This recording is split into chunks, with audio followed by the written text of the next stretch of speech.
Um, I think from a personal perspective, I've always been interested in the idea of myths and legends and folklore.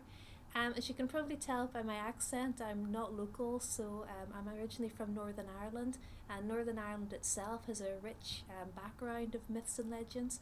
And actually, there's quite a big overlap between Northern Irish legends and Scottish legends.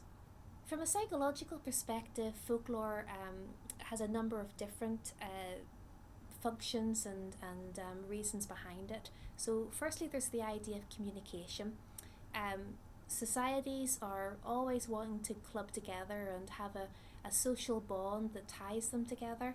The tradition of telling stories around campfires, of sharing oral information and passing down various legends within certain areas or within certain families. There's also the idea that folklore might be used as a way of imparting information and values through a community. So, again, there may be certain pieces of information that need to be expanded throughout the group, the social group itself. But also, folklore and legends have a cautionary aspect as well. So, people are warned, you know, be careful around bodies of water or don't go into the woods or else something might get you. So, folklore and legends have a number of different functions, and we can see that through psychology how those evolve. It's also interesting to see the actual transmission of these stories. For instance, as I said before, initially and traditionally, they were probably told around campfires.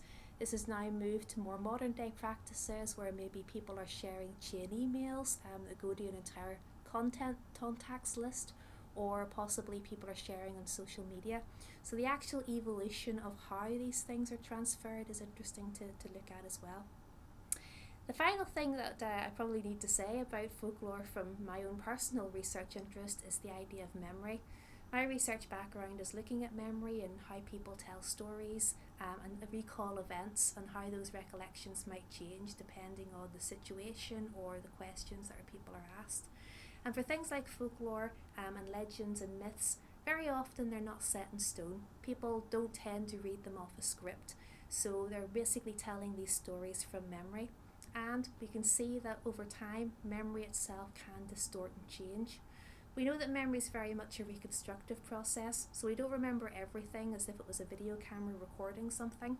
We tend to remember the important points and then fill in the gaps, either by information we think should be there or maybe just by embellishing the information we already have. So that's why you can have similar legends from similar origins that maybe have very different details depending when and where they're being explored.